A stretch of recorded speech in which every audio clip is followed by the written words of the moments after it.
Bueno, estamos contentos porque ha llegado nuestro primer invitado de hoy, Marcelo Ramal, que es economista, docente y dirigente de Política Obrera, a quien le damos la bienvenida. Hola Marcelo, ¿cómo estás? ¿Cómo están? Bien, Bueno, gracias por la invitación, por esta oportunidad de conversar. bien, gracias a vos por acudir al llamado del Paso Cambiado. Bueno, Marcelo, tenemos varias puntas para desarrollar contigo, desde tu profesión como economista, como docente, y también como tu postura política, ¿no? Como dirigente de un espacio como el de Política Obrera, ¿no? En un año eleccionario Ujú. como el que se viene y en una situación real que es inevitable mirar para otro lado, ¿no? 45% de pobres, Indudablemente. una economía devastada, Ujú. digamos, y digo, ¿hacia dónde vamos? ¿Por dónde empezamos con todo esto? Bueno, tocaste ahí el tema económico. Digamos, hay cosas que creo que hay que decirlas claramente. Argentina está en un estado de cesación de pagos, acumula una deuda pública que está en torno del 120% del Producto Bruto. Esa deuda tiene el agravante de que una parte importante de ella tiene vencimientos de cortísimo plazo, y en la Argentina hoy se discute si una declaración de default, al menos parcial, por ejemplo, de la deuda en pesos, se declara en medio de la transición electoral o después de ella. Entonces hay una discusión en torno de esto que da cuenta, digamos, de la gravedad de la situación planteada. El otro tema central, ¿no es cierto?, que está planteado es una crisis social inmensa, que vos también señalaste en algunos indicadores. Voy a dar un dato que a lo mejor es un poquito menos conocido, pero que lo dice todo. Se reveló hace algunas semanas atrás esta situación de que el 66% de la niñez, ¿no es cierto?, de la Argentina es pobre. Bueno, esa misma investigación revela que el 80% de los padres de esos pibes trabaja, lo cual da cuenta de que la pobreza se ha inficionado muy claramente no solo en el compañero desocupado, excluido y demás, sino en el que labura. Hoy mismo sabemos que se ha cerrado una paritaria docente donde el cargo, digamos, la jornada simple inicial está por debajo de la canasta de pobreza. Es decir, el maestro que ingresa trabajando pobre. Entonces, la importancia de estas dos cuestiones unidas es que la salida que todos los bloques políticos del capital, de la burguesía, le quieren dar a esa cesación de pagos, a esa situación de crisis capitalista, es un ajustazo sobre las masas que va a resultar intolerable a la luz de esta crisis social que ya existe sin que todavía tengamos planteado ese ajustazo. Sin que exista el ajustazo ni la cesación de pago, digamos. Ya lo tenemos encima. Entonces, las alternativas que se manejan, todos los escuchamos, dolarización, por ejemplo, es decir, digamos, declarar caduca, declarar caduca la moneda nacional y repartirse los pocos dólares que quedan entre todos, lo cual va a dar lugar a una caída monumental del salario, de las jubilaciones, del gasto social. En eso reside en definitiva la dolarización, es una forma encubierta de presentar un mega ajuste. Entonces, indudablemente vamos a un gran choque social, es decir, vamos a una confrontación de características cruentas, decisivas, entre el capital, el Estado de un lado y el trabajo y el mundo del trabajo del otro. Sí, sí. Entonces, esto es importante. Estoy diciendo esto en una radio de trabajadores, en una radio que ha sido organizada por, ¿no es cierto?, por un sindicato. Me imagino que esto, por supuesto, también tiene que ver con la audiencia, pero la gran discusión que tenemos hoy en el mundo sindical, en el movimiento obrero y demás, es si nos preparamos para un rumbo rutinario, conservador, para marcar el paso, o si nos preparamos efectivamente para ese gran choque que esta situación social y económicamente crítica plantea y que va a requerir del movimiento obrero, de sus organizaciones, una gran respuesta de lucha. Qué importante esto que decís, Marcelo, porque que yo recuerde por el aire del Paso Cambiado que ha venido gente muy importante y con mucho compromiso político y social. Nadie lo ha planteado de la misma manera que lo planteaste vos. En un choque, en a ver hacia dónde salimos y cuáles son las decisiones que se toman, ¿no? Pero a la vista de lo que vemos hacia adelante y lo que vemos otra cosa, es muy claro lo que vos estás diciendo. Si no se deja de pagar, si no se deja de tomar la misma medida que se están tomando, esto va hacia un choque inevitable que quién sabe a dónde va a terminar. Ahora, la primera pregunta que me surge es, ¿cómo hace la sociedad para entender una sociedad que está de alguna manera insertada o pacata o que tiene como determinación que hay que pagar lo que se debe, ¿no? Digamos, a pesar de que no se pueda. Entonces, esto de entrar en default, como dicen muchos, es un cuco, ¿no? Diciendo, bueno, no, si entramos en default nos vamos a morir de hambre, no vamos a poder tener remedio. Lo ha dicho claro. Hace poquito por televisión un dirigente oficialista, ¿no? Que decía, no, ¿cómo? No podemos dejar de pagar, porque cuando necesitemos el remedio oncológico tal, no lo vamos a tener. No, Argentina va a entrar en default. No por una decisión de un gobierno revolucionario. No, Argentina va a ser llevada al default por los que integran el gobierno actual, por Macri, por Patricia Bullrich o por Alberto Fernández. Es decir, Argentina va a un default en los términos que ya hemos vivido en otras circunstancias. Claro. Que tiene que ver con lo siguiente, y acá hay que entender, ¿no es cierto?, el significado de la palabra default. El default es un concordato organizado de postergación del pago de la deuda sobre la base de determinadas condiciones. Fíjate vos una cosa, esto se me acaba de ocurrir ahora, no lo dije todavía ni lo escribí, se lo voy a decir a ustedes. Pero entre ayer y hoy tuvimos ya un ensayo, un mini ensayo de este default. Ustedes saben que el gobierno, para cumplir con el FMI, tiene que llevar adelante ciertos objetivos.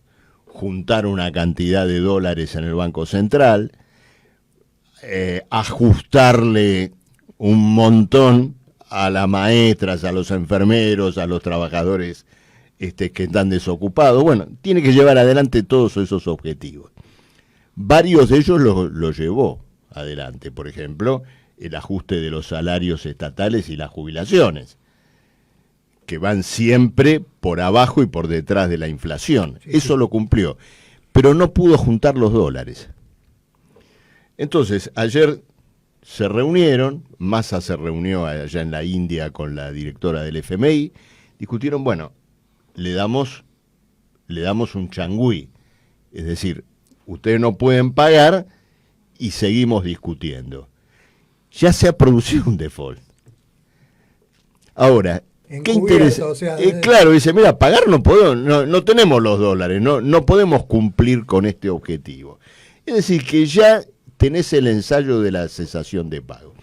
En ese mismo día, los diarios empiezan a discutir la reforma previsional.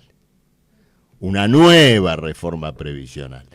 Por ejemplo, que elimine lo que se llaman los regímenes especiales, que son conquistas que han logrado algunos sindicatos para poder percibir un salario que está por arriba del régimen universal o convencional de jubilaciones. Claro. No los jueces, no, me refiero a trabajadores. Por ejemplo, yo soy docente universitario, tenemos derecho a unas, como también los docentes nacionales o los trabajadores de luz y fuerza.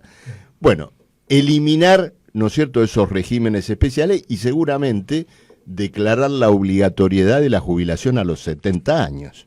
Claro, y que todas las jubilaciones sean mínimas para los trabajadores y trabajadoras. Ir llevando adelante un achatamiento que es el resultado, digamos, natural de esa reforma. Entonces, fíjense cuál es el sentido de un default capitalista. Claro. Es decir, dice, bueno, no podemos pagar. El otro dice, te admito que no podemos pagar porque no te voy a crucificar. Pero a cambio de eso, empezamos a discutir otras cosas. Claro. Segunda cuestión, el FMI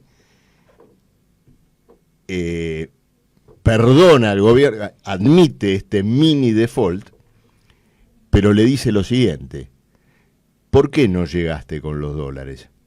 Porque gastaste mucha guita, gastaste muchas divisas en importar energía. ¿Y por qué gastaste mucho en importar energía? Porque seguís vendiendo barato el gas y la luz, viejo. Claro. Si largás el tarifazo como Dios manda, si liberás definitivamente las tarifas del gas y de la luz, la gente va a consumir menos energía en invierno y por lo tanto vas a tener los dólares para pagarme a mí. Es decir, lo que se llama, digamos, el default, que inevitablemente van a tener que declarar a mayor escala de lo que está planteado hoy, gane quien gane, ¿no es cierto?, las elecciones, va a tener esta contrapartida. Es decir, bueno, te refinanciamos la deuda al precio de esto, de esto, de esto, de esto. El default de los gobiernos capitalistas es un concurso de acreedores,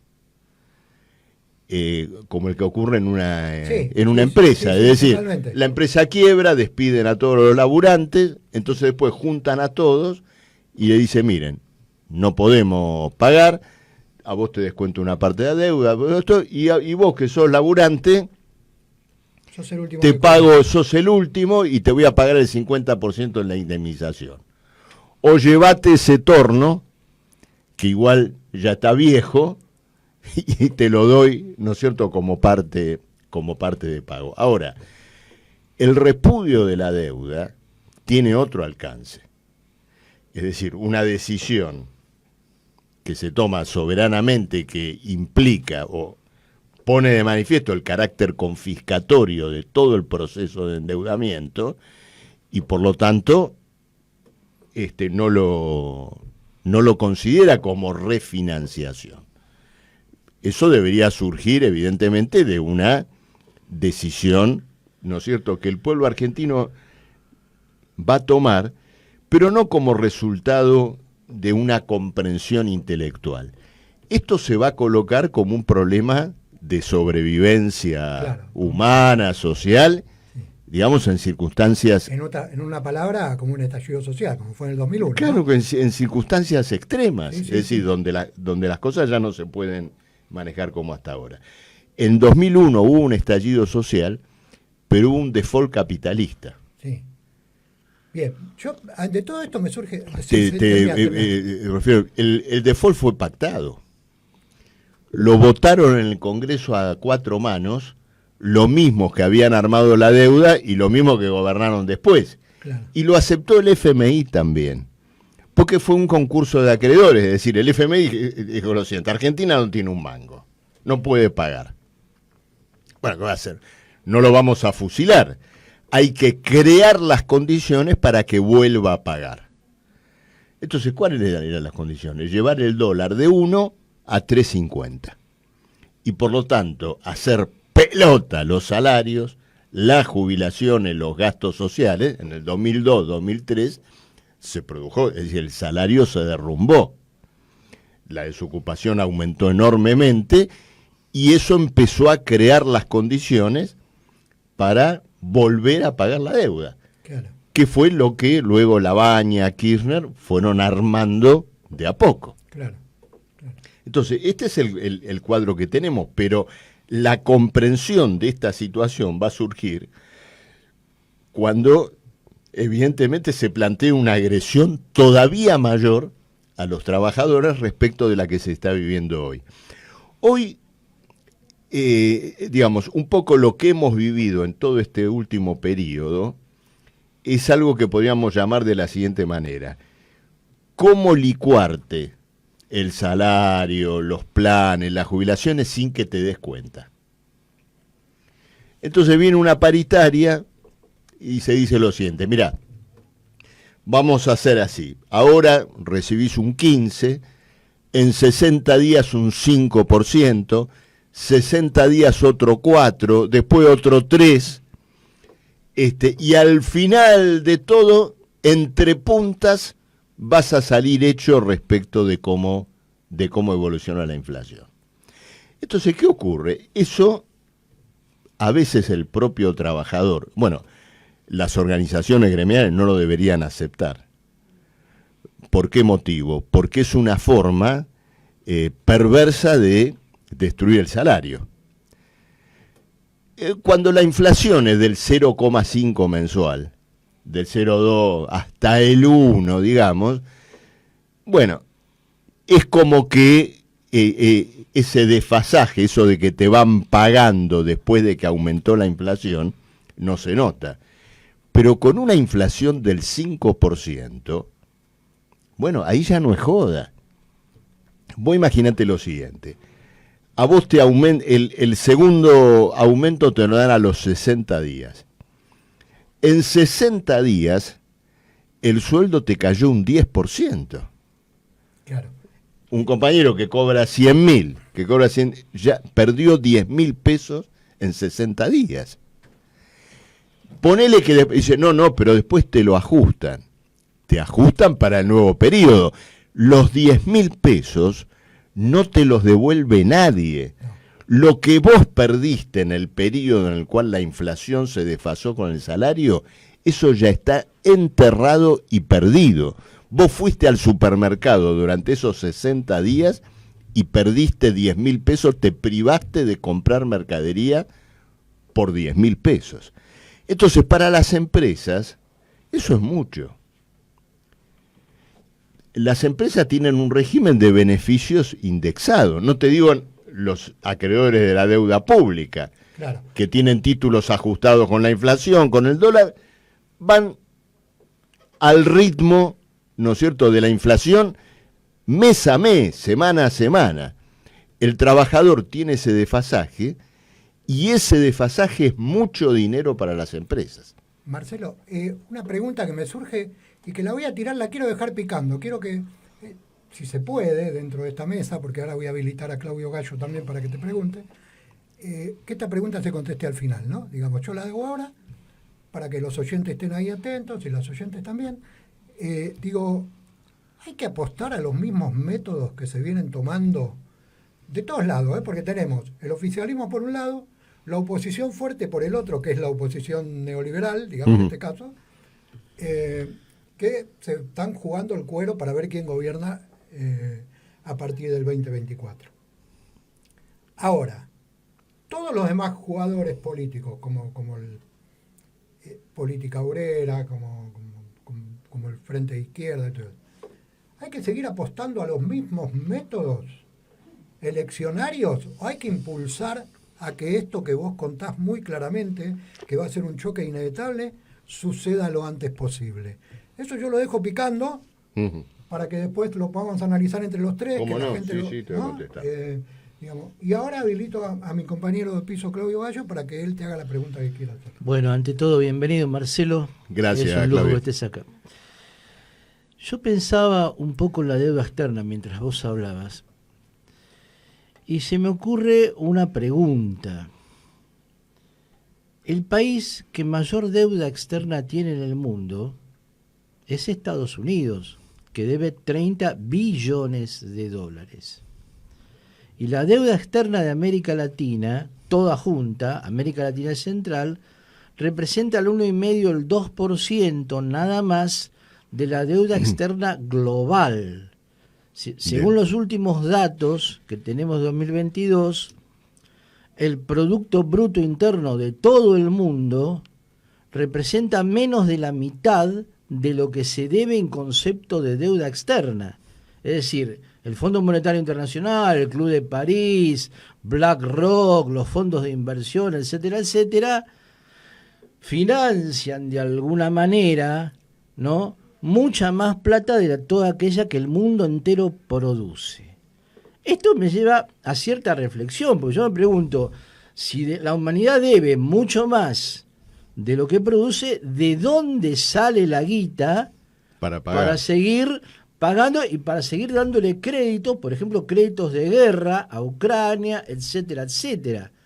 ¿De dónde van a salir los 350.000 millones de dólares que el Banco Mundial tiene pronosticado para reconstruir Ucrania en el hipotético caso de que pueda llegar a hacerse esa reconstrucción? Esto me lleva a una reflexión, y te la hago cortita. Hubo un señor que se llamó Lenin, hace 100 años, que dijo que se había creado la oligarquía financiera, que era la fusión entre el capital bancario y el capital industrial. Y él pronosticaba, medio ingenuamente, porque claro, no sabía qué podía llegar a pasar, se lo intuía, pero no del todo, que el capitalismo financiero iba a ser el dueño del mundo, ¿no? ¿Vos cómo ves ese proceso y cómo es la historia? Porque a mí me da la impresión, muy brutamente dicho, de que el negocio de los grandes organismos de crédito es que uno no pague, no que pague. Porque si vos no pagás, te rematan la casa y se quedan con la casa, aunque te hayan dado un crédito para poder pagarla, ¿sí? ¿Cómo ves ese proceso? Bueno, mira, te agradezco la pregunta por el interés, por la profundidad. Cuando vos señalás correctamente que, digamos, los compromisos de deuda triplican al producto mundial, estás poniendo de manifiesto que todos esos títulos de deuda constituyen un capital ficticio, o buena parte de él. Es decir, es un capital que no tiene correlato en las relaciones de producción reales. Ahora bien, entonces está tu pregunta. Si eso es así, ¿cuál es el valor real de esos títulos de deuda? En realidad, esos títulos son una promesa de valor futuro. ¿Y ese valor futuro en qué consiste? En la explotación de los trabajadores de los países endeudados, a las cuales se compromete en nombre de todos los capitalistas el Estado de cada país. Es decir, el título de deuda, a diferencia, ¿no es cierto?, vamos a suponer, digamos, la acción de una empresa, ¿no es cierto?, un título accionario de una empresa, bueno, está relacionado con los beneficios que un activo contante y sonante, máquina, fábrica, además, existe. El título de deuda no tiene ninguna contrapartida en el país endeudado. No hay, salvo casos muy concretos, por ejemplo, de una empresa del Estado que se endeude, y entonces vos decís, bueno, compró una refinería, tomó un crédito, la refinería está ahí. Pero no es ese tipo de deuda pública que nos preocupa acá. Acá estamos pensando en el movimiento de la deuda financiera, que al interior del país es un gran agujero negro, nadie vio dónde está. Pero ¿en qué consiste su valor? Su valor consiste en es un derecho sobre el presupuesto futuro del país. Es decir, cuando alguien, BlackRock u otro demás, compra un título de la deuda argentina, le están diciendo, vos tenés un derecho a una cuota parte, a un porcentaje de los ingresos que el presupuesto de este país recauda en los próximos 5, 10 o 20 años. ¿Cómo se asegura ese derecho? Con un plan económico de ajuste. Es decir, yo te aseguro que acá va a haber un flujo de ingreso e ingreso que te va a ir garantizando, ¿no es cierto?, lo que vos reclamás por ese título de deuda. Entonces, ahí viene la siguiente cuestión. Esa oligarquía financiera, por lo tanto, asegura sus beneficios futuros sobre la base de la coerción estatal. Y por ese motivo, el país más endeudado del mundo es el país más agresivo, más violento y más despiadado en hacer cumplir sus compromisos de deuda. Estados Unidos viene en un retroceso productivo, social, muy profundo. Ha perdido gravitación, ¿no es cierto?, en el plano de la producción del comercio internacional. Hoy representa el 25% del comercio internacional, aunque el dólar representa el 75% de las operaciones monetarias en el mundo. Ahora, ¿cómo asegura esa primacía? Por la violencia, por la fuerza. Este es el problema que se relaciona con lo que vos señalabas de la oligarquía financiera. Ahora, el derrumbe de los títulos de deuda, por ejemplo, el derrumbe de los títulos de deuda argentina y otros títulos que se derrumban, tienen que ver con el hecho de que la confianza de los propios especuladores en que esos estados nacionales aseguren el pago de la deuda es muy baja, porque descuentan, por ejemplo, una rebelión popular. Claro. Perdona Entonces, que te interrumpa. sí. A mí me da la impresión de que esto que vos estás diciendo muy bien es de una volatilidad absoluta, porque nadie puede garantizar el futuro. No, por supuesto. Por eso hay un mercado de títulos de deuda que cotiza de acuerdo a lo que alguien piensa o ve, ¿no es cierto?, que puede llegar a ocurrir, y por supuesto toda una especulación. Pero como muy pocas veces en la historia, hoy el propio FMI prevé una larga lista de países que van a una cesación de pagos. Y esto se combina con varios factores. Tuvimos la pandemia, que implicó una movilización de recursos excepcional, no para salvar a los enfermos, no para salvar el sistema de salud, para salvar a los capitalistas, claro. ¿No es cierto? Se movieron enteros recursos. Y luego de eso, digamos, esa oligarquía financiera y principalmente el mundo de las finanzas estatales y corporativas de los Estados Unidos movió sus fichas para recuperar lo que ellos mismos invirtieron en el rescate de sus corporaciones y además financiar la guerra imperialista que está hoy en desarrollo. Entonces, ¿qué hicieron? Subieron la tasa de interés, encarecieron el costo de financiarse a futuro, comprometiendo a todos los países endeudados. Es decir, que hoy tenemos un escenario, esto que señalábamos de Argentina, cesación de pagos en puerta y demás, es un escenario corriente a muchos. Uy. Bueno, para el oyente, diga, ¿por qué dije uy? Porque se me volcó el té acá que los compañeros me invitaron. Entonces, ese escenario es un escenario mundial, indudablemente. Vivimos en un momento histórico excepcional, que está caracterizado, ¿no es cierto?, por la quiebra del capital, por una guerra imperialista, y que del lado de las masas empieza a tener sus manifestaciones en movilizaciones muy importantes, no todavía en forma directa contra la guerra, pero sí contra las consecuencias de la guerra, la penuria energética, la penuria alimentaria. Bueno, este es el cuadro que nos toca vivir y que, bueno, indudablemente que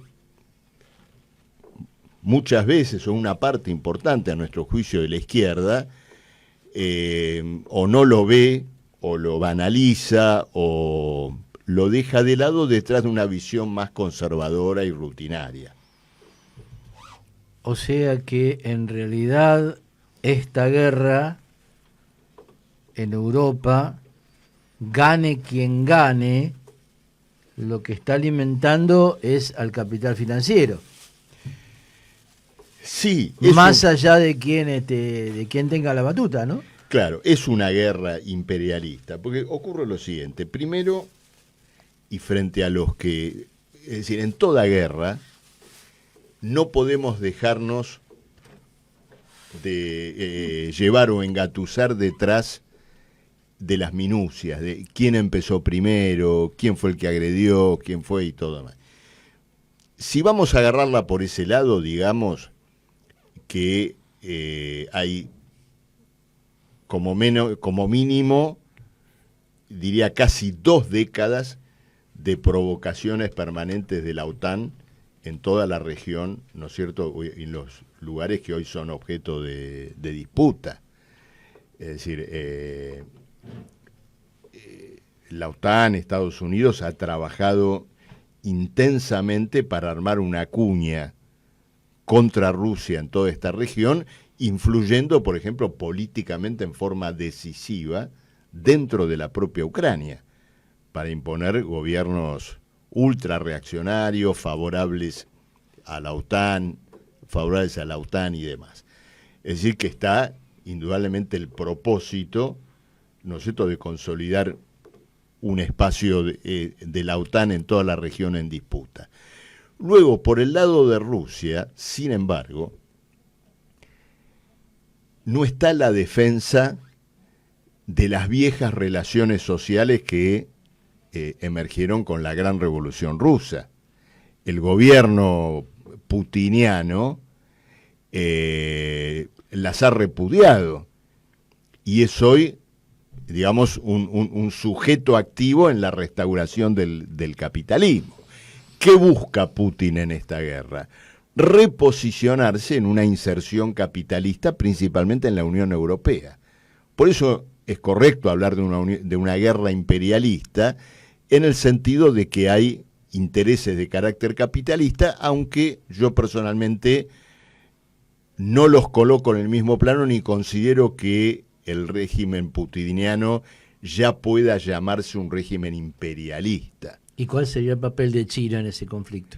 Bueno, China está agazapada, teniendo claramente en cuenta que probablemente este choque entre la OTAN y Rusia sea el preámbulo de un choque de mayor alcance de todo el bloque que lidera Estados Unidos con China. Porque lo que está en discusión es una reconfiguración de todo el escenario económico y político mundial. Ahora, siempre que se han dado estos procesos,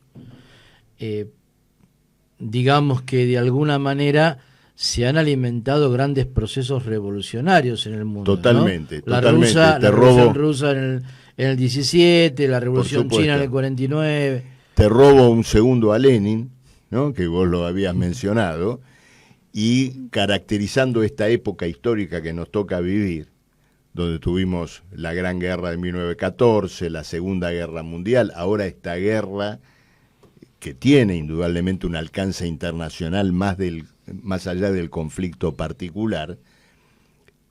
Lenin llamó a nuestra época una época de guerras y revoluciones. La guerra es la manifestación más sórdida, más brutal del capitalismo en su decadencia. Es decir, tiene que resolver sus contradicciones a costa de la muerte, de la masacre. Claro. Y la revolución es la reacción, yo diría, no solo de la clase obrera, de la humanidad misma, en rechazo a la barbarie. Es decir, la revolución tiene ese lugar. Algunos podrán, escuchando, ¿no es cierto?, podrán decir, bueno, muy bien, pero ya hubo revoluciones que fueron usurpadas, revoluciones que retrocedieron enormemente. Y esto es indudable. Pero toda la historia humana ha progresado de ese modo. Nunca progresó de un modo lineal, siempre contradictoriamente. Claro. Siempre a través de procesos contradictorios, avances, retrocesos. Y la revolución que hoy nos toca vivir, pensando, ¿no es cierto?, en un periodo amplio de tiempo, es el desafío más grande que la sociedad humana se planteó en su historia. ¿Por qué?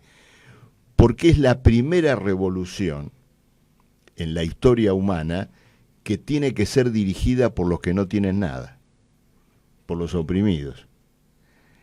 En los siglos XVII, XVIII, XIX, las revoluciones democráticas y republicanas se llevaron adelante o se engendraron en los grandes salones de la burguesía. Otras revoluciones anteriores implicaron el desplazamiento de un poder imperial por otro.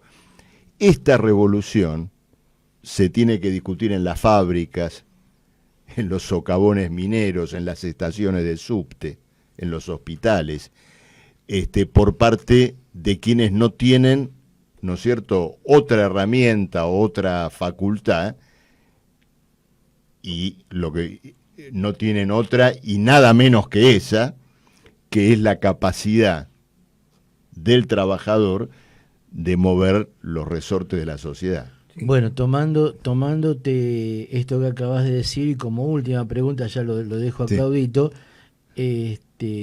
¿cómo ves ese proceso en América Latina en base a que en las últimas décadas ha habido varias experiencias de gobiernos centroizquierdistas o autodenominados de centroizquierda, progresistas, supuestamente antiimperialistas, supuestamente más repartidores de la riqueza, etcétera, etcétera, con Boric, con Correa, con Lula, con distintas expresiones supuestamente anticapitalistas? ¿Cómo ves ese proceso de revolucionarización de América Latina?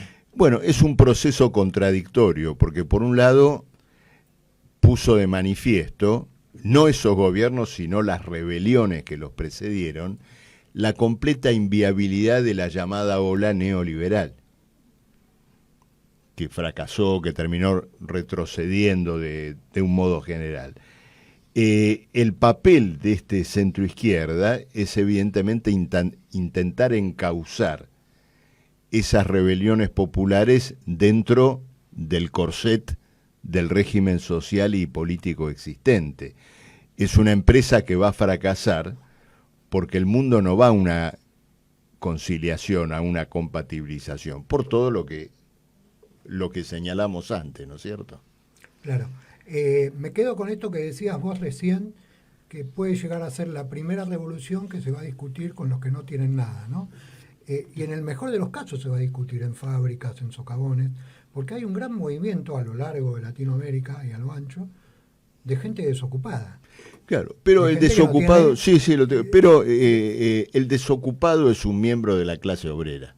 Sí, yo no lo dejo afuera, pero digamos, en su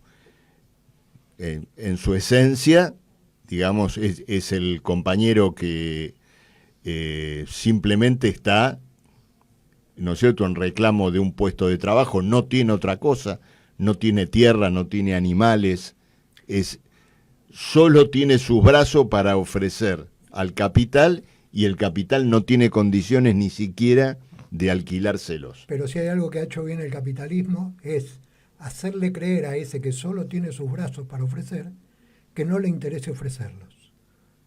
Digamos, hay una gran cantidad de gente que no tiene cultura del trabajo, y no es porque no quiera trabajar, ni porque no le interese, sino porque la han llevado en esa situación durante años y años. Sí, y años. Indudablemente ha sido así. Un para gobierno, mí es una política de Estado, digamos. Un gobierno de trabajadores que va a colocar los recursos, digamos, el ahorro nacional y demás, lo va a colocar en el plano de una gigantesca movilización de la fuerza productiva. Tendría que hacer un gran trabajo de formación laboral, capacitación, educación, para permitir la incorporación de todos esos compañeros al mundo del trabajo. Bien, tengo algunos mensajitos que todos que les gusta el programa, ¿no?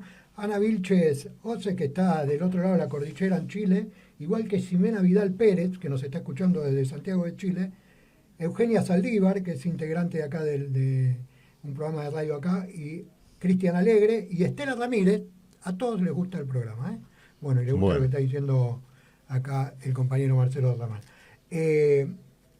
no quiero abusar de tu tiempo, sé que estamos medio en el Sí, límite. sí, sí. Estamos medio en el límite, entonces había quedado una pregunta picando. Sí, me acuerdo, que sobre era, el tema de los métodos de... claro, digamos, yo esto lo pregunto como ciudadano, si se quiere, ni siquiera como periodista, digamos, apostar a los mismos métodos que por lo menos en los últimos 40 años dieron el resultado del país que tenemos hoy.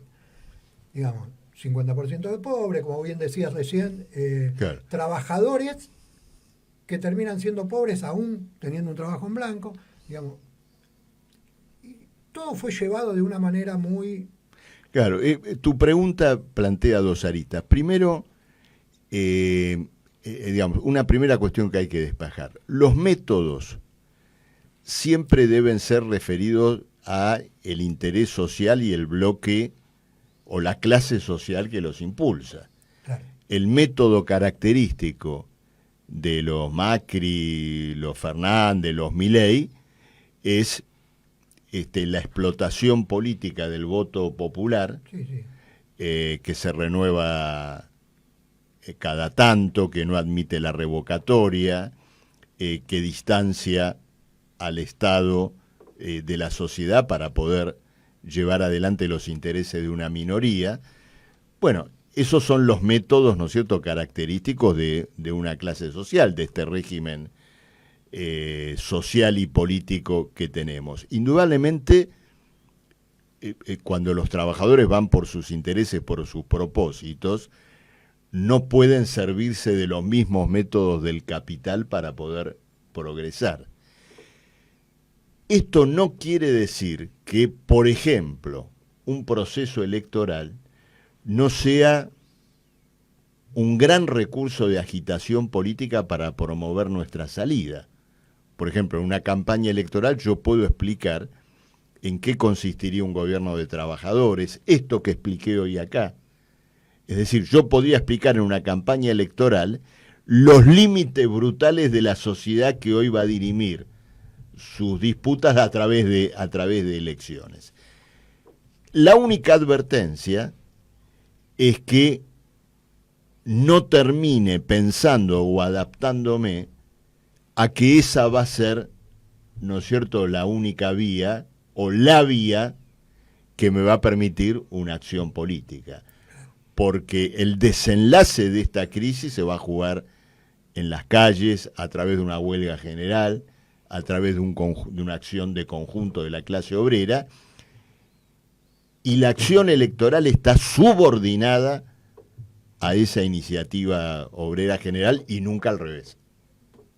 Bueno, me despido con esto. Sí, sí. Voy a decir que, por ejemplo, para hacer una línea histórica, digamos, cuando fue el estallido del 2001, no había alguna fuerza que estuviera preparada para desarrollar esto que vos estás contando. Digo, bueno, desde una base eleccionaria, impulsar o tomar ese conflicto que se dio en el 2001 y llevarlo a favor de los trabajadores y las trabajadoras.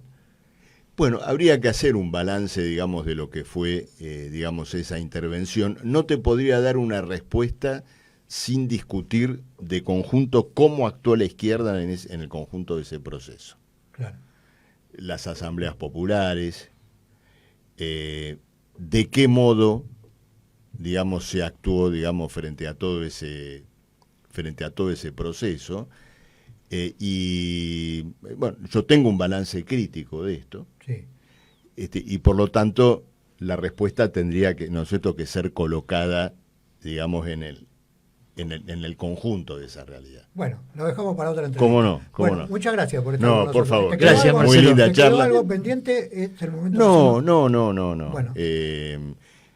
Paso un chivo nada más. El que Sí. quiera leer más extensamente sobre las cosas que dijimos acá, puede visitar la web de Política Obrera, Bien. www.politicaobrera.com. Bien. ¿Eh? ¿Política Obrera tiene intenciones eleccionarias este año? Sí, estamos en estos días, vamos a obtener la personería nacional, Sí. eso nos va a permitir presentar candidaturas en todo el país, vamos a iniciar una intervención en algunas elecciones anticipadas, en Tucumán, en Salta, bueno, y en función de ese desarrollo político vamos a considerar en nuestro Congreso la pertinencia de presentarnos nacionalmente.